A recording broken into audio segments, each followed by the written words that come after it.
नमस्कार साथियों। Last class में अपन एल्किल हैलाइड है उसको खत्म कर लिया था और आज अपन बात करने जा रहे हैं अल्कोहल और आपका जो फिनोल है, ईथर है, मतलब ऐसे कंपाउंड्स अपन पढ़ेंगे जिनमें ऑक्सीजन एक क्रियात्मक समूह होता है, यानी कि ऐसे कंपाउंड्स जिनमें ऑक्सीजन क्रियात्मक समूह की भांति कार्य करता है, इस प्रकार के कंपाउंड्स की अपन बात करेंगे। तो हेडिंग लगा लीजिएगा, आपका टॉपिक रहेगा अपना compounds with containing oxygen group, यानी कि compounds with containing oxygen functional group, यानी ऑक्सीजन क्रियात्मक समूह रखने वाले यौगिकों का अपन अध्ययन करेंगे। एक नया टॉपिक है, एक नया चैप्टर है ये। देखिएगा, ऑक्सीजन जिनमें फंक्शनल ग्रुप होता है उनमें अपन कौन कौन से पढ़ेंगे। तो अपन पढ़ेंगे OH ग्रुप जिसमें होगा अल्कोहल, पढ़ेंगे इसमें, इसी में पढ़ेंगे अपन अल्कोहल। और एक जिनमें किसी sp2 संकरित कार्बन से यदि OH जुड़ा हुआ होता है उसे फिनोल कहते हैं, वो पढ़ेंगे। और ईथर पढ़ेंगे, यानी जिनमें ऑक्सीजन आपका क्या होता है, क्रियात्मक समूह होता है। उन सब की बात अपन इस चैप्टर में करते हैं। अब देखिएगा, सबसे पहले अपन बात करेंगे हाइड्रोक्सी डेरिवेटिव की। क्लियर है? देखिए, देखो, जो हाइड्रोक्सी डेरिवेटिव की जहां बात आती है, यानी कि आपके जो हाइड्रोक्सी व्युत्पन्न होते हैं वो दो प्रकार के होते हैं। दो प्रकार के हाइड्रोक्सी व्युत्पन्न होते हैं। एक दो हाइड्रोक्सी व्युत्पन्न होते हैं, उन्हें बोला जाता है एलिफेटिक हाइड्रोक्सी डेरिवेटिव। एक को तो कहेंगे अपन एलिफेटिक हाइड्रोक्सी व्युत्पन्न, और दूसरे वाले को अपन बोलते हैं aromatic hydroxy derivative, means aromatic hydroxy व्युत्पन्न कहेंगे। देखिए, दूसरे वाला हो जाएगा अपने पास में एरोमेटिक हाइड्रोक्सी डेरिवेटिव। क्लियर है?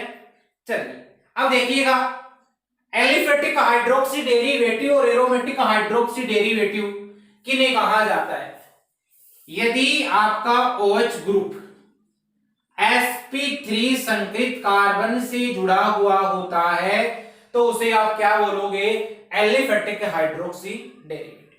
और यदि आपका OH ग्रुप है किसी sp2 संकरित कार्बन से जुड़ा हुआ हो तो उसे आप कहोगे एरोमेटिक हाइड्रोक्सी डेरिवेटिव।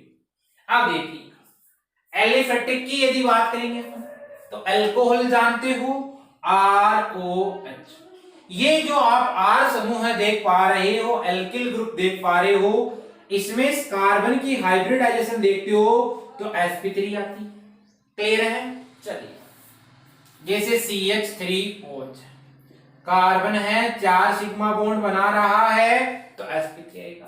sp2 संकरित कार्बन की जहां बात करते हैं अपन, मींस आपकी कोई बेंजीन रिंग होगी और उससे क्या जुड़ेगा, आपका कोई OH ग्रुप जुड़ेगा। अब देखिएगा, 1 2 3 टोटल कितने सिग्मा बॉन्ड हो गए आपके पास में, 3 सिग्मा बॉन्ड हो गए। हाइब्रिडाइज निकल के क्या आएगा, sp2 आएगा। इसको तो आप बोलते हो अल्कोहल और इसको आप बोलते हो फिनोल। तो ये तो एलिफेटिक हो गया और ये क्या हो गया, आपका एरोमेटिक है। क्लियर हो गया? चलिए, इसके अलावा यदि अपन बात करें तो एक कंपाउंड और पढ़ेंगे अपन इसमें, जिसमें ईथर लिंकेज आपको देखने को मिलेगी, यानी कि ईथर के बारे में पढ़ेंगे। आइए अपन बात करने जा रहे हैं सबसे पहले एलिफेटिक हाइड्रोक्सी डेरिवेटिव क्या होते हैं उनके बारे में। तो हेडिंग लगा लीजिएगा, सबसे पहले आपका एलिफेटिक हाइड्रोक्सी डेरिवेटिव मींस इस प्रकार के कंपाउंड पढ़ेंगे अपन जिनमें sp3 संकलित कार्बन से सीधा कोई आपका अल्कोहलिक ग्रुप है वो जुड़ा हुआ होता है। आइए देखते हैं। देखो तो इसमें सबसे पहले अपन बात करेंगे आज अल्कोहल के बारे में। तो देखिएगा अल्कोहल क्या होता है, आप सभी जानते हो, इसमें OH ग्रुप होता है। क्लियर? इसको सामान्यतः जनरली ऐसे प्रदर्शित किया जाता है ROH के द्वारा। और OH है ये एक प्रकार का हाइड्रोक्सी ग्रुप हो जाता है आपका। अब देखिएगा अपन बात करते हैं इसके जनरल फॉर्मूले की। सामान्य सूत्र, इसका जनरल फॉर्मूला क्या होता है? इसका जनरल फॉर्मूला होता है CnH2n + 1OH होता है। क्लियर है? देखिएगा n की वैल्यू यदि यहां पर मैंने रखी 1 रखी, n की वैल्यू 1 रखने पर मेरे पास में आया CH। अब देखो 2 × 1 + 1OH, इसका मतलब ये क्या बन गया आपके पास में, देखो 2 और 1 3, ये बन गया आपका CH3OH। इसको आप बोलते हो मेथेनॉल कहते हो और इसी को आप क्या कहते हो, मिथाइल अल्कोहल कहते हो या मेथिल अल्कोहल कहते हो। आगे देखिएगा, अब यदि मैंने क्या किया, n की वैल्यू इस फॉर्मूले में 2 रखी तो C2H2 × 2 + 1OH आपकी क्या बन जाती है, एक इस प्रकार सजातीय श्रेणी का निर्माण हो जाता है। इसको आप सामान्यतः कहते हो इथाइल अल्कोहल और इसी को आप क्या कहते हो, एथेनॉल कहते हो। क्लियर है? तो ये हो गया इसका जनरल फॉर्मूला और इसको आप ROH की फॉर्म में भी प्रदर्शित कर सकते हो। आगे देखिएगा अपन बात करते हैं इनके क्लासिफिकेशन की, इनके वर्गीकरण की। तो हेडिंग लगा लीजिएगा, classification of alcohol. Classification of alcohol, alcohol का वर्गीकरण। देखिएगा अल्कोहल का जो वर्गीकरण किया जाता है वो 2 प्रकार से किया जाता है। एक तो आपके जो OH ग्रुप प्रेजेंट है उन OH ग्रुप की संख्या के आधार पर वर्गीकरण करेंगे। एक अपन देखेंगे कार्बन की प्रकृति है, यानी OH ग्रुप है जिस कार्बन से जुड़ा हुआ है डायरेक्टली, उस कार्बन की नेचर कौन सी है, वो कार्बन डिग्री में कौन सा है। क्लियर है? चलिए तो सबसे पहले बात करने जा रहे हैं नंबर ऑफ OH ग्रुप, यानी कि OH ग्रुप के आधार पर अपन देखेंगे अल्कोहल का प्रकार। तो देखो इसको 3 भागों में बांटा गया, एक तो मोनोहाइड्रिक अल्कोहल, डाइहाइड्रिक अल्कोहल और आपका एक होता है ट्राईहाइड्रिक अल्कोहल। देखिएगा पहला करने जा रहे हैं अपन इसमें मोनोहाइड्रिक अल्कोहल। इसको मोनोहाइड्रिक ही बोलोगे आप हिंदी में भी। मोनो का मतलब एक और हाइड्रोक्सी का मतलब क्या हो जाएगा, या हाइड्रिक का मतलब OH हो जाएगा, यानी 1OH ग्रुप आपका क्या होगा इसमें प्रेजेंट होगा। यानी ऐसे एल्कोहल जिनमें एक OH ग्रुप प्रेजेंट होता है उन्हें अपन कहते हैं मोनोहाइड्रिक अल्कोहल कहते हैं। एग्जाम्पल की बात करते हैं अपन, तो देखिएगा CH3OH, इसको क्या बोलते हो आप, मेथिल अल्कोहल कहते हो। CH3CH2OH की बात करेंगे, इसको क्या बोलते हो आप, एथिल अल्कोहल कहते हो। तो ये मेथिल अल्कोहल हो गया और ये आपका एथिल अल्कोहल। और OH ग्रुप की जहां बात आए तो आपका केवल एक OH ग्रुप प्रेजेंट है। चलिएगा आगे अपन बात करने जा रहे हैं डाइहाइड्रिक अल्कोहल, यानी कि ऐसे अल्कोहल जिनमें क्या हो, 2 OH ग्रुप प्रेजेंट हो आपकी, उनकी बात करेंगे। देखिएगा 2 OH ग्रुप की बात आती है जहां, अब देखो ये CH2, ये CH2, यहां OH लगाया और यहां मैंने क्या लगा दिया, OH लगा दिया। क्लियर हो गया? चलिएगा अब इसके बारे में चर्चा करते हैं। देखो ये क्या होता है, तो इसको आप कहते हो सामान्य नाम एथिलीन ग्लाइकोल कहते हो। क्या कहते हो, एथिलीन ग्लाइकोल। आईपीसी की भी चर्चा कर लेते हैं। देखो 2 कार्बन है तो 2 कार्बन को क्या कहते हो, एथेन कहते हो। एथेन 1,2 डाइऑल हो जाएगा क्या, एथेन 1,2 डाइऑल बोल देखो आईपीसी। चलिए बात करेंगे ट्राईहाइड्रिक एल्कोहल की, जिनमें 3 OH ग्रुप आपके प्रेजेंट होते हैं, उनके बारे में देख लेते हैं। तीसरा है अपने पास में ट्राईहाइड्रिक एल्कोहल, मींस क्या होगा प्रेजेंट, 3 OH ग्रुप आपको वहां प्रेजेंट मिलेंगे, यानी 3 OH ग्रुप यदि उपस्थित है तो उसको आप कह देते हो ट्राईहाइड्रिक एल्कोहल कह देते हो। देखिएगा जैसे ये है मेरे पास में, यहां पर इस कंपाउंड को आप जब देखोगे तो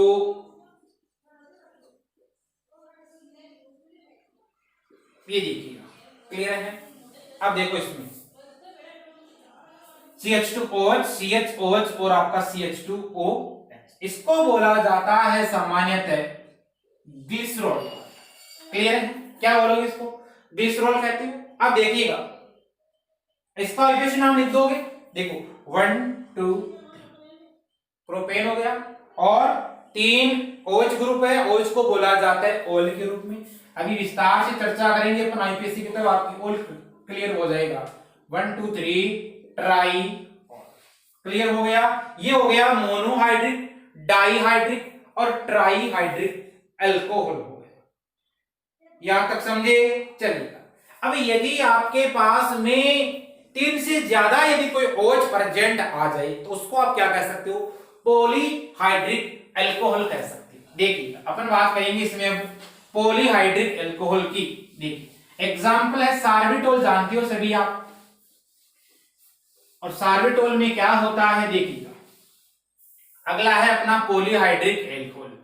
पॉलीहाइड्रिक का मतलब होता है जिनमें OH ग्रुप की जहां बात करते हो वहां पर तो NOH ग्रुप, इसका मतलब बहुत ज्यादा आपके OH ग्रुप देखने को मिलेंगे आपको। मान लो आपको 3 से ज्यादा मिले, 3 तक तो अपने ट्राई बोल दिया था, 4 बोलते टेट्रा हो जाएगा, उसके बाद में 3 के बाद में यदि आप बहुत सारे ग्रुप में ले लेते हो तो उसको क्या बोलोगे आप, पॉलीहाइड्रिक एल्कोहल कह देते।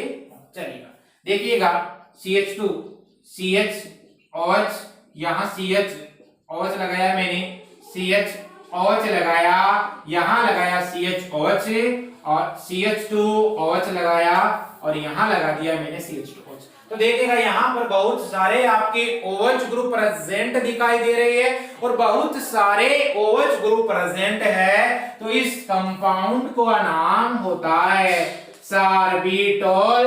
और आपके लिए क्वेश्चन ये है कि इसका आपको बताना है IUPAC नेम बताना। क्लियर है, चलिए वीडियो को पॉज करें और इसका IUPAC नाम बताए, क्योंकि आपने GOC पढ़ रखी है, जनरल ऑर्गेनिक केमिस्ट्री, वहां पर IUPAC कर रखा आपने। देखिएगा 1 2 3 4 5 6 को क्या बोलते हो, हेक्सेन कहते हो। ठीक है, चलो अब देखो हेक्सेन हो गया तो 1 2 3 4 5 6 पोजीशन दर्शाओगे, 1 पे 2 पे 3 पे 4 पे 5 पे और 6 पे क्या लगी हुई आपके ऑल लगे।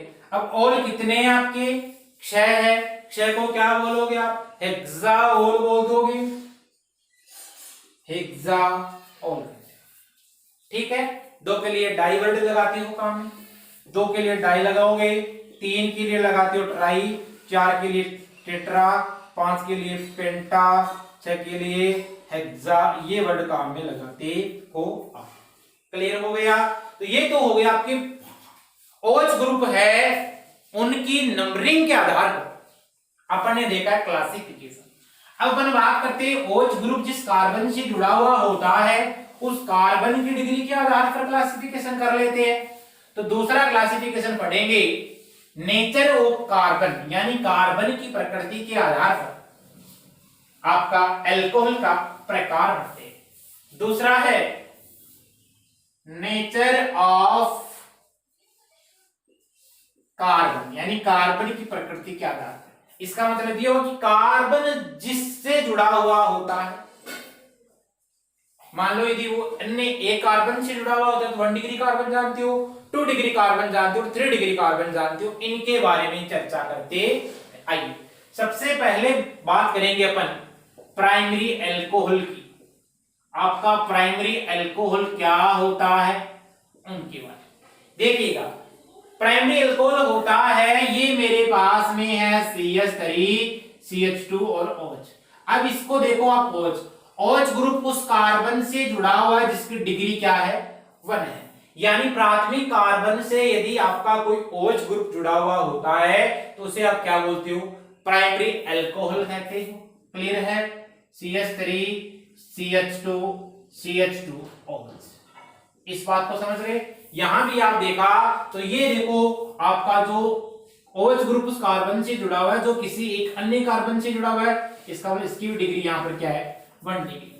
ठीक है, दूसरी बात करेंगे अपन इसमें सेकेंडरी अल्कोहल की। देखिएगा सेकेंडरी अल्कोहल क्या होता है उसको देख लेते हैं। सेकेंडरी अल्कोहल की बात आती है तो यदि आपके जो OH ग्रुप की बात करेंगे अपन, तो OH ग्रुप यदि किसी द्वितीय कार्बन से जुड़ा हुआ है तो उसे आप कह देते हो द्वितीयक अल्कोहलिक। यानी कि इसको आप ध्यान से देखोगे तो ये कार्बन है अन्य 2 कार्बन से डायरेक्टली जुड़ा हुआ है, तो इस कार्बन की डिग्री क्या होगी 2 डिग्री कार्बन हो गया। इसी को आप क्या बोल देते हो, द्वितीयक अल्कोहल बोल देते हो। क्लियर है, चलो इसको और लिख सकते हो आप CH3 CH, यहां लगाया मैंने OH और CH2 और आपका यहां हो गया CH3। क्लियर हो गया। चलो ये देखो आइसोप्रोपिल हो गया। तीसरी बात करेंगे अपन टर्सरी अल्कोहल क्या होते हैं आपकी, उनकी बात करेंगे। देखिएगा टर्सरी अल्कोहल होते हैं यदि आपका OH ग्रुप उस कार्बन से जुड़ा हुआ है जिसकी डिग्री क्या है 3 है।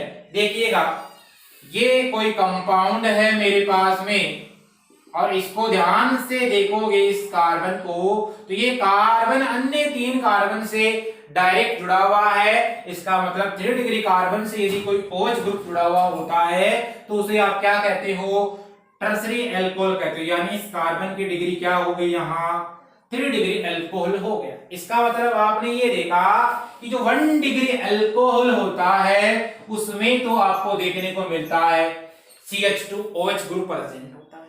क्लियर है, 2 डिग्री अल्कोहल जहां मिलेगा वहां पर आपको ये ग्रुप देखने को मिलता है, यानी आइसोप्रोपिल ग्रुप देखने को मिलेगा। और 3 डिग्री अल्कोहल जहां भी होगा वहां आपको ये ग्रुप देखने को मिलता है। चलो इसका नाम लिख के बताओ, देखिए आईपीसी नाम क्या होगा। देखो सबसे लंबी कार्बन चेन ये होगी 2 मेथिल प्रोपेन 2 मिथाइल। अब क्या लिखोगे नाम लंबी कार्बन चेन का। इसके बाद में आपका OH क्रियात्मक समूह है तो प्रोपेन 2 ऑल हो जाए। तो ये अपन ने देखा 1 डिग्री कार्बन 2 डिग्री कार्बन और आपका 3 डिग्री कार्बन है उसके बारे में। क्लियर है, चलो तो ये कार्बन की प्रकृति के आधार पर देख लिया अपन ने और OH ग्रुप की संख्या के आधार पर अपन ने क्लासिफिकेशन कर लिया। आइए अब अपन बात करने जा रहे हैं स्ट्रक्चर ऑफ अल्कोहल, अल्कोहल की संरचना के बारे में। हेडिंग लगा लीजिएगा आप, स्ट्रक्चर ऑफ अल्कोहल, अल्कोहल की संरचना। देखो अल्कोहल की जो संरचना होती है तो अपन बात करते हैं जैसे मैथिल अल्कोहल की बात करते हैं। आप सभी जानते हो मैथिल अल्कोहल है, उसमें जो अल्कोहलिक ग्रुप होता है उसमें ऑक्सीजन पे क्या मिलते हैं आपको, लोन पेयर देखने को मिलते हैं। तो स्ट्रक्चर ऑफ अल्कोहल, और अल्कोहल में अपन सबसे छोटा जो अल्कोहल है जहां से आपकी सजातीय श्रेणी बनती है उसके बारे में चर्चा कर लेते हैं। मैथिल अल्कोहल ये होता है। अब देखिएगा मैथिल अल्कोहल हो गया आपका CH3OH। इसकी स्ट्रक्चर आप देखते हो तो इस प्रकार होती है CH3OH। क्लियर है, और इस ऑक्सीजन के पास में आपको क्या मिलते हैं, लोन पेयर मिलते हैं। अब देखिएगा यहां पर इसकी स्ट्रक्चर आप देखते हो तो आप क्या पाते हो, देखो यहां पर 1 2 3 4, इसका मतलब 2 तो बॉन्ड पेयर हो गए आपके और 2 ही आपके क्या हो गए यहां लोन पेयर हो गए। इसका मतलब 4 है तो हाइब्रिडाइजेशन क्या है sp3 है। आप जनरली जानते हो कि sp3 जहां भी हाइब्रिडाइजेशन निकल के आता है वहां बॉन्ड एंगल होता है 109 डिग्री 28 मिनट होता है। लेकिन यहां पर आपने क्या नोटिस किया, देखिएगा ये इस सिग्मा बॉन्ड के पास में लोन पेयर प्रेजेंट है और आपने VSEPR थ्योरी पढ़ी है 11th क्लास में, वहां पर आपने देखा होगा VSEPR थ्योरी अपने को यह कहती है, क्या बताती है कि यदि किसी सिग्मा बॉन्ड के साथ में यदि आपका लोन पेयर है तो इस लोन पेयर और इसमें सिग्मा बॉन्ड में क्या देखने को मिलेगा आपको, रिपल्सन देखने को मिलता है। अब देखिएगा रिपल्सन होगा, रिपल्सन के कारण बॉन्ड एंगल का जो मान हो जाता है वो डिक्रीज हो जाता है। मींस बॉन्ड एंगल के मान में यहां आपको कमी देखने को मिलती है। इसके कारण 109 डिग्री 28 मिनट से यदि बॉन्ड एंगल की बात करेंगे तो वो घटकर आपको प्राप्त हो जाता है 108.5 डिग्री, 108.5 मिनट प्राप्त हो जाता है। और इसका रीजन बता दोगे आप क्या होता है? इसका रीजन ये होता है कि सिग्मा बॉन्ड में और लोन पेयर में क्या होता है, रिपल्सन होता है जिसके कारण जो बॉन्ड एंगल होता है वो घट जाता है। क्लियर हो गया? आप देखो जानते हो ऑक्सीजन है, इसका इलेक्ट्रॉनिक विन्यास लिखते हो 1s2 2s2 2p4 होता है। क्लियर है? चलेगा, इसको देखते हो आप, ये आपका हो गया वैलेंस इलेक्ट्रॉन जिसमें प्रेजेंट है, संयोजी कोष हो गया तो 2s2 लिखोगे। अब देखिएगा p उपकोष होता है तो p की बात करते हैं तो उसके 3 होते हैं, एक आपका px होगा, एक आपका py होता उपकोष और एक आपका क्या होता है pz होता। अब देखो एक एक इलेक्ट्रॉन भरोगे आप किसके नियम के अनुसार, तो आप हुंड का नियम लगाओगे। हुंड का नियम क्या कहता है कि आपको सबसे पहले एक एक इलेक्ट्रॉनों को एडमिट करना है और उसके बाद में इलेक्ट्रॉनों की क्या करवानी है, आपको पेयरिंग करवानी है। तो देखो इसमें क्या करोगे, एक एक एक, इसका मतलब अगला इलेक्ट्रॉन यहां आएगा तो यहां कितनी होगी, 2 1 और 1। तो हाइब्रिडाइजेशन में केवल और केवल कौन भाग लेते हैं, आपके काले कक्षक भाग लेते हैं। तो py और pyz है, ये py और जो pz आपको दिखाई दे रहा है ये क्या है, आपके वैकेंट p ऑर्बिटल हो गए। अब वैकेंट p ऑर्बिटल है तो ये किसमें भाग लेंगे, आपके हाइब्रिडाइजेशन में भाग लेते हैं, संकरण में भाग लेते हैं। हाइड्रोजन के बारे में सभी जानते हो 1s1। अब देखो p कक्षक कैसा होता है, डम्बल शेप होता है और s कक्षक कैसा होता है, गोलाकार होता है। अब देखिएगा इसके स्ट्रक्चर बनाते हैं। ऑक्सीजन आप जानते हो यहां पर क्या होते हैं, आपके लोन पेयर प्रेजेंट होते हैं, हो गया। यहां पर क्या होगा, अब देखो ये कार्बन जुड़ा हुआ है, कार्बन का आप जब निकालोगे तो 1s2 2s2 और आपका होता है 2p2। इसका मतलब इसकी बात करोगे आप तो p में क्या हो गया, 2px1 2py1 और आपका 2pz1। सॉरी इसके पास में कोई इलेक्ट्रॉन नहीं है। तो यहां सब नोटिस करोगे आप तो क्या पाओगे, इसका p कक्षक भाग लेता है, इसका p कक्षक भाग लेगा तो यहां पर ये कार्बन हो गया, ऑक्सीजन का कोष हो गया, ये इसकी लोब पाली मैंने बना दी और फिर इधर क्या है आपका, ये कार्बन हो गया। क्लियर है? ऑक्सीजन की मैंने बना दी, अब कार्बन की बना दी। अब देखो इस कार्बन को यदि आप नोटिस करोगे तो इस कार्बन से 3 क्या जुड़े हुए हैं, आपके इस कार्बन से 3 हाइड्रोजन जुड़े हुए हैं। अब 3 जो हाइड्रोजन जुड़े हुए हैं तो वो तीनों हाइड्रोजन sp3 अपन करते हैं क्या, बिल्कुल करते हैं। अब देखिएगा तीनों हाइड्रोजन यदि sp3 अपन करेंगे, ये हो गया, ये हो गया और इसको बनाया आपने, तो यहां हाइड्रोजन प्रेजेंट है आपका, यहां हाइड्रोजन प्रेजेंट है आपका और यहां आपका क्या प्रेजेंट है, हाइड्रोजन प्रेजेंट। क्लियर है? इनमें क्या हो रहा है, यहां ओवरलैपिंग हो रही है क्या, बिल्कुल हो रही है। चलिएगा इसको नोटिस करोगे आप तो यहां पर क्या है आपका, ऑक्सीजन का ये है और हाइड्रोजन का क्या होता है, गोलाकार होता है कक्षक, यदि इसकी शेप बना हो जाएगा। अब देखो यहां पर क्या हुआ, आपको क्या देखने को मिलेगा, 1 2 3 4, इसका मतलब sp। क्लियर है। यहां आपको क्या देखने को मिला, एक सिग्मा बॉन्ड देखने को मिला कार्बन और ऑक्सीजन के मध्य। क्लियर है, ये sp3 है, उसको देखोगे ऑक्सीजन वाले को क्या देखने को मिलेगा आपको, sp3। तो यहां पर जो ओवरलैपिंग हो रही है वो sp3 ओवरलैपिंग हो रही। क्लियर है यहां तक। अब देखो लोन पेयर के कारण बॉन्ड एंगल क्या हो जाता है, यहां डिक्रीज हो जाता है, 108.5 मिनट आपको देखने को मिलता है। क्लियर हो गया। चलो यहां पर इसने क्या बनाया है, एक सिग्मा बॉन्ड की फॉर्मेशन की है व्यापन करके, इधर भी क्या बनाया है, एक आपका सिग्मा बॉन्ड की फॉर्मेशन की है। और ये देखो हाइड्रोजन का ये 1s कक्षक है, ये 1s कक्षक है, और ये 1s कक्षक है, और कार्बन का भी कक्षक है। आप इसको ऐसे भी करके बना सकते। क्लियर है। तो ये आपका हो गया जो एल्कोहल है उसके स्ट्रक्चर के बारे में। आइए आगे अपन बात करते हैं, इनमें आइसोमेरिज्म देखते हैं, एल्कोहल में समावयवता देखते हैं।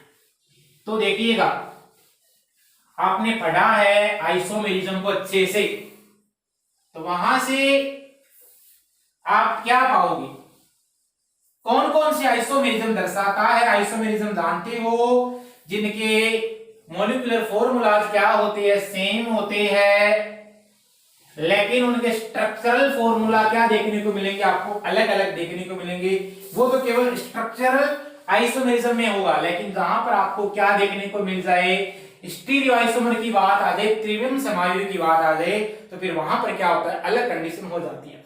चलिए आइसोमेरिज्म इन एल्कोहल, एल्कोहल में देखेंगे अपन समावयवता, आइसोमेरिज्म इन एल्कोहल।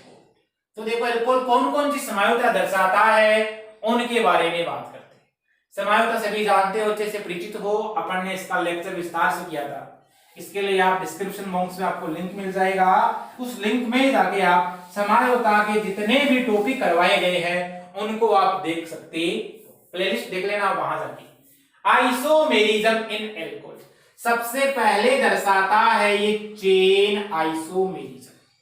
देखिएगा चेन आइसोमेरिज्म सभी जानते हो, 4 कार्बन से शुरू होती है, तो CH3 CH2 CH2 और आपका CH2, और यहां मैंने क्या लगा दिया, OH लगा। क्लियर है। इसको आप क्या बोलते हो, इसको आप कहते हो एन ब्यूटिल एल्कोहल, 4 कार्बन है, इसको बोलोगे आप एन ब्यूटिल एल्कोहल। अब देखो OH ग्रुप तो आपको वहीं रखना है, लेकिन आपको चेंज किसमें करना है, इस कार्बन चेन में चेंज करना है। तो इस कार्बन को चेंज किया तो इसका एक आइसोमर आपका ये बनेगा, ये बन गया एक आइसोमर। क्लियर है। तो इसका मतलब आप यहां देख लोगे, इसका जो मॉलिक्यूलर फॉर्मूला है वो देखो 1 2 3 4 C4 3 2 5 2 7 2 9 H9OH निकल के आता है। क्लियर है। चलिए इसको आप क्या कहते हो, इसको आप कहते हो आइसो ब्यूटिल एल्कोहल कहते हो। देखो आइसो ग्रुप हो गया, ये 4 कार्बन है, इसको आप कह देते हो आइसो ब्यूटिल एल्कोहल। अब देखो फिर से क्या हो सकता है, कार्बन चेन में चेंज हो सकता है क्या, तो देखिएगा मैंने क्या किया, इस कार्बन को यहां रखा और उससे जोड़ दिए आपके मिथाइल ग्रुप जोड़ दिए। क्लियर है। इसको बोला जाता है टर्सरी ब्यूटिल एल्कोहल कहते हैं। इसको क्या बोलते हो, क्योंकि ये कार्बन आपका क्या है, तृतीय कार्बन है, तो इसको बोलोगे टर्सरी, टर्सरी ब्यूटिल एल्कोहल। तो ये तो आपकी होगी चेन आइसोमेरिज्म दर्शाता है। आइए अपन बात करेंगे दूसरी, पोजिशनल आइसोमेरिज्म, मतलब स्थिति समावयवता। दूसरी लगाइए स्थिति समावयवता। दूसरा है अपना पोजिशनल आइसोमेरिज्म, स्थिति समावयवता। देखिएगा पोजिशनल आइसोमेरिज्म की बात करते हैं, तो अब आपको करना क्या है, जो OH ग्रुप है उस OH ग्रुप की पोजीशन को चेंज करना पड़ेगा। देखो CH3 CH2 और आपका क्या है OH। इसको क्या कहते हो आप? Propyl alcohol. कौन सा प्रोपिल एल्कोहल है? एन नॉर्मल वाला है तो एन प्रोपिल एल्कोहल कह देते हो। आप देखो इसमें OH ग्रुप को चेंज करना है तो OH ग्रुप को आप यहां लेके आ सकते हो। क्या क्या बना दिया आपने? आइसोप्रोपिल एल्कोहल बना दिया। क्या देखो 1 2 3 कार्बन है, 3 2 5 2 7 और एक आपके 3 2 5 2 7 1 8, 3 3 6 7 1 8। इसको क्या कहते हो आप? आइसोप्रोपिल एल्कोहल कह देते हो इसको। क्लियर है? आइसो ग्रुप है, ये होगी पोजिशनल आइसोमेरिज्म। तीसरा, ये दर्शाता है आपका फंक्शनल ग्रुप यानी क्रियात्मक समूह है समावयवता ग्रुप आइसोमेरिज्म। और आपने पढ़ा है फंक्शनल ग्रुप आइसोमेरिज्म में कि एल्कोहल और ईथर आपस में क्या होते हैं? फंक्शनल ग्रुप आइसोमेरिज्म होते हैं। तो देखिएगा ये है मेरे पास में एथिल अल्कोहल और मैंने लिया ईथर, ये वाला ईथर CH3 और CH3।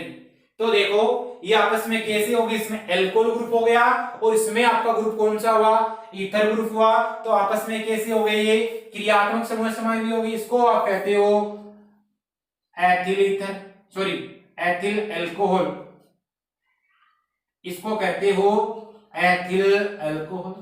इसको बोलते हो आप डाई मैथिल ईथर कहते हो, इसको बोलोगे डाई मैथिल ईथर कहते हो।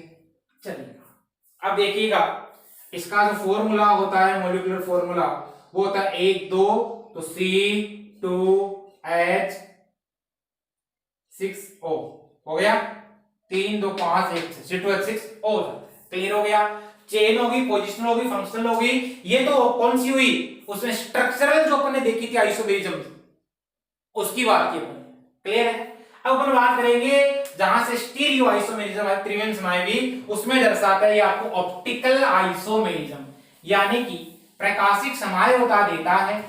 देखिएगा किस प्रकार देता है ऑप्टिकल आइसोमेरिज्म। देखो अपन ने एग्जांपल भी किया था इसके बारे में ऑप्टिकल आइसोमेरिज्म का, शायद आपको याद होगा।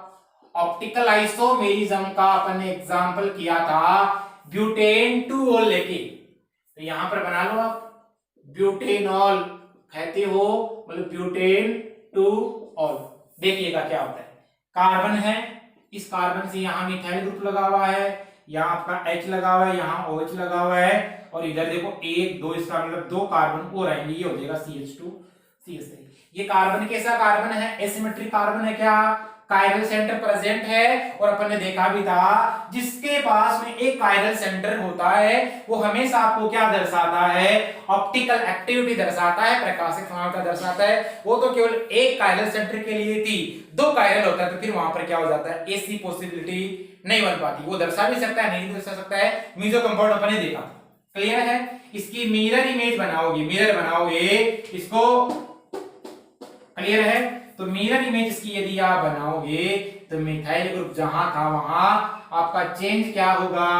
H और आपका यहां आ जाएगा OH, यहां क्या आ जाएगा आपका CH2 CH3 और ये कार्बन आपका असमित कार्बन। मिरर लगाया अपन ने, ये बन गए आपके इसमें ऑप्टिकल आइसोमेरिज्म। आइए ये अपन ने देख लिया एल्कोहल में आइसोमेरिज्म। अब अपन बात करते हैं इसका नोमेनक्लेचर। हेडिंग लगा लीजिएगा नोमेनक्लेचर ऑफ एल्कोहल्स, नामकरण, एल्कोहल का नामकरण, नोमेनक्लेचर ऑफ एल्कोहल्स। अपना टॉपिक रहेगा नोमेनक्लेचर ऑफ एल्कोहल्स, एल्कोहल का नाम। देखिएगा देखो एल्कोहल का जो नामकरण है अपन यहां पर 2 मेथड से करेंगे। पहला मेथड आप जानते हो, एक तो पढ़ेंगे अपन कॉमन सिस्टम से, रूढ़ पद्धति से करेंगे, और दूसरा अपन नोमेनक्लेचर करेंगे यहां पर IUPAC सिस्टम से। सबसे पहला अपन देख रहे हैं कॉमन सिस्टम से या सामान्य नामकरण। देखिएगा सामान्य नामकरण क्या होता है? जो आपका एल्केल एल्कोहल इसको बोला जाता है, क्या बोलोगे आप इसको? एल्किल एल्कोहल कहते हो, एल्किल एल्कोहल कहते हो। इसके सामान्य नामकरण में आप इसको यूज करते हो एल्किल एल्कोहल, जैसे CH3OH, इसका मतलब ये क्या है? आपका एल्किल ग्रुप है, मैथिल एल्कोहल हो जाएगा, ये हो गया मैथिल एल्कोहल आपका। अपन बात करेंगे CH2OH बोलोगे इसको आप क्या बोल दोगे? अब देखो यहां पर इसके लिए नॉर्मल शब्द काम में लोगे आप, एन प्रोपिल एल्कोहल बोल दोगे। इसी प्रकार यदि अपन बात करेंगे तो यहां पर क्या हो जाएगा आपका, इसको क्या बोलोगे आप? एन ब्यूटिल एल्कोहल कह दोगे, एन ब्यूटिल एल्कोहल कह दोगे। सामान्य नाम की यदि अपन और बात करेंगे तो देखिएगा CH3 और यहां मैंने लगा दिया OH लगा दिया, इसको क्या कहते हो आप? आइसोप्रोपिल एल्कोहल कहते हो, आइसोप्रोपिल एल्कोहल कह देते हो। आगे देखिएगा, जैसे ये है मेरे पास में, इसको देखोगे आप, इसको आप क्या कहोगे? टर्सरी ब्यूटिल एल्कोहल कहोगे, क्योंकि तृतीय कार्बन से यदि OH जुड़ा हुआ है तो इसका नाम आप क्या दे दोगे? टर्सरी ब्यूटिल एल्कोहल दे दोगे, चलेगा। इसका नाम बताओ, देखिए क्या दोगे आप सामान्य नाम में? CH3, यहाँ CH3, फिर इधर CH2 लगा हुआ है और यहाँ OH लगा हुआ है। बताओ देखिए इसका नाम क्या होगा? इसका नाम दोगे आप, इसका नाम हो जाएगा, 4 कार्बन है, 4 कार्बन को आप क्या कहते हो? एल्किल मतलब ब्यूटिल है, और कौन सा ग्रुप लगा हुआ है? देखो 2 नंबर पे यदि मिथाइल ग्रुप ब्रांचिंग कर रहा है तो उसको आप कहते हो आइसो ग्रुप कहते हो। ये क्या हो जाएगा आपका? आइसो ब्यूटिल एल्कोहल कहते हैं। क्लियर है? चलेगा। इसका नाम बताओ, देखो इसको क्या कहोगे आप? CH3, यहाँ CH3 है और यहाँ CH2 और यहाँ मैंने लगा दिया है OH लगा दिया, इसको क्या बोलोगे? देखिएगा ये ग्रुप नियो हुआ क्या, तो इसको क्या बोल दोगे आप? नियो पेंटिल एल्कोहल, 5 कार्बन हो गए, इसको आप कह दोगे नियो पेंटिल एल्कोहल कह दोगे। क्लियर है यहां तक? चलेगा। और यदि बात करें तो ये होता है CH2OH, इसका जो कॉमन नेम होता है वो होता है एथिलीन ग्लाइकोल, इसका जो सामान्य नाम होता है वो होता है एथिलीन ग्लाइकोल। और यदि अपन बात करेंगे इस कंपाउंड की, CH2OH, यहाँ OH लगा हो और यहाँ क्या लगा हुआ? OH लगा हुआ हो, तो इसका सामान्य जो नाम होता है, कॉमन नेम, वो होता है ग्लिसरॉल। क्या होता है? ग्लिसरॉल होता है। ये अपन ने देखा है इसका कॉमन सिस्टम से नोमेनक्लेचर। अब आ जाइए आप, इसका नोमेनक्लेचर अपन करेंगे IUPAC सिस्टम से। आइए लगाइए 2 नंबर, IUPAC सिस्टम से इसका नोमेनक्लेचर देखिएगा कैसे करोगे आप IUPAC सिस्टम से इसका नोमेनक्लेचर, तो उसकी बात करेंगे। दूसरा है IUPAC सिस्टम नोमेनक्लेचर, सभी जानते हो, इसके बारे में आपने पढ़ रखा है अच्छे से। देखो इसके लिए आप वर्ड काम में लेते हो, देखो एल्केनोल शब्द काम में लेते हो, एल्केनोल क्या लेते हो काम में? एल्केन और या इसको आप कह देते हो एल्केनोल, यानी आप जो वर्ड यहां काम में लोगे वो कौन सा लोगे? एल्केनोल लोगे। ठीक है, चलिएगा। देखिएगा यहां पर तो जो OH ग्रुप है उसी को आप क्या बोलते हो? ओवल कहते हो। अब मान लो OH ग्रुप यदि 2 आए तो वर्ड क्या लोगे यहां में? डाई, 3 आए तो ट्राई, 4 आए तो टेट्रा एसिड। क्लियर है? और IUPAC की जो आपने रूल पढ़ रखे हैं, बस नोमेनक्लेचर में आपको वही रूल फॉलो करने हैं, वही रूल लगाने हैं। देखिएगा ये है मेरे पास में CH3OH, एक कार्बन है, एक कार्बन को क्या कहते हो? सिंपलेस्ट कार्बन होता है तो उसको आप कहते हो मेथिल, और IUPAC सिस्टम में इसको क्या कहते हो? मेथेन कहते हो, तो इसको बोलोगे आप मेथेनॉल। इसको क्या कहोगे आप? 2 कार्बन आ गए, 2 कार्बन को कहते हो एथेनॉल। यदि इसकी बात करोगे आप CH3 CH2 CH2 CH2 OH, 4 carbon आ गए आपके पास में, इसको आप क्या बोलोगे, ब्यूटेन हो गया, तो ब्यूटेनॉल। या यदि आप इसकी पोजीशन दर्शा सकते हो, देखो ये ब्यूटेन बनो, चलेगा। इसके बताओ देखिए CH3 CHOH CH2 CH। अब नंबरिंग इधर से करोगे जहां OH ग्रुप आपका आ रहा है पहले, इसका मतलब 1 2 3 4, तो ब्यूटेन 2 बोल दोगे इसको, क्या बोलोगे, ब्यूटेन 2 ऑल। क्लियर है, चलेगा। इसका देखिए आईपीसी नाम करके बताइए मेरे को क्या होगा। अपन ने किया एग्जाम्पल, ये सबसे लंबी कार्बन चेन चुनोगे, 2 नंबर पे क्या जुड़ा हुआ आपका, मिथाइल जुड़ा हुआ है, प्रतिस्थापी है, तो प्रतिस्थापी का नाम पहले लिखा जाएगा 2 मैथिल, फिर आपका प्रोपेन पोजीशन 2, और यहां क्या लगा दोगे आप, और 2 मैथाइल प्रोपेन 2 ऑल। आगे देखिए, आगे और करते हैं अपन CH2OH, इसका भी अपन ने किया है, याद करो देखिए क्या किया है। देखो इसको सामान्य बोला जाता है, एथिलीन ग्लाइकोल बोला जाता है। 2 कार्बन है तो कार्बन को क्या बोलोगे आप, एथेन बोलोगे 2 कार्बन को, तो एथेन 1,2। अब देखो 2 आ गए ना आपकी ओर, तो पोजीशन दर्शा दिया आपने 1 पे और 2 पे, और उसके बाद में कितने हैं, तो 2 है, तो ऑल। क्लियर हो गया। चलो एक सॉल्यूटोल किया था अपन ने, तो उसका भी देखा था, तो वो भी इस सिस्टम से हो जाएगा। चलो इस वाले का बताओ देखिए, CHOH CHOH CH2OH और आपका CH2OH, इसका नोमेनक्लेचर करके बताइए देखिए क्या होगा। तो देखो इसका नामकरण करोगे तो 4 कार्बन हो गए, 1 2 3 4 कार्बन को क्या बोलोगे आप, ब्यूटेन बोलोगे।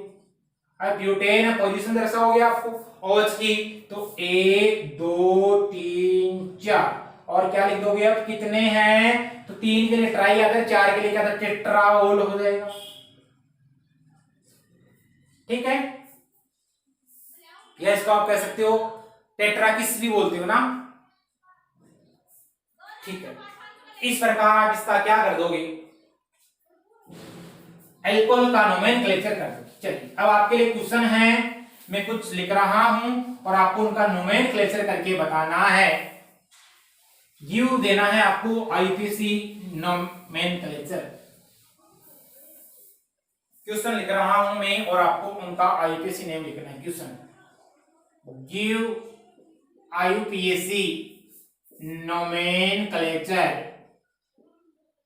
of the following compounds, यानी नीचे दिए गए जो यौगिक है उनको आपको बताना है, आईयूपीएसी नाम बताना है।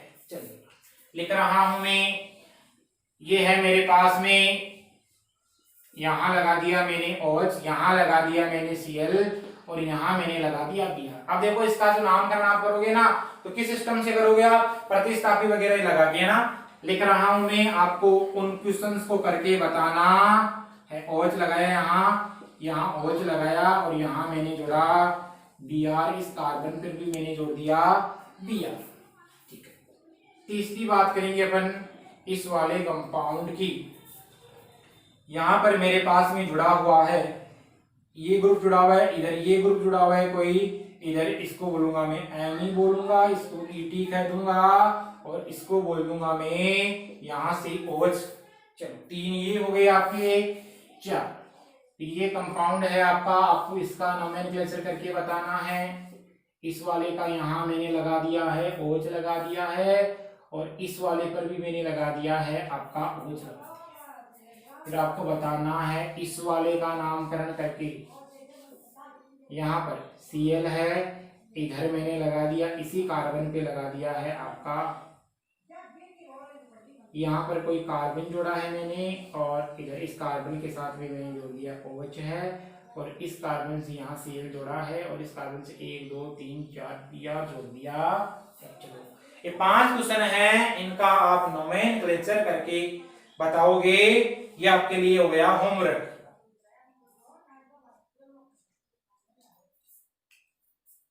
नोट करें इन्हें। ये अपन ने देखा है, नोमेनक्लेचर देख लिया अपन ने, आइसोमेरिज्म देख लिया अपन ने, इसके अलावा अपन ने इसके स्ट्रक्चरल देख लिए। अब अपन बात करेंगे अगली क्लास में मोनोहाइड्रिक एल्कोहल को बनाने की विधियां किस किस प्रकार से बना सकते हैं। मिलते हैं अगली क्लास में, तब तक के लिए थैंक्स, ऑल द बेस्ट।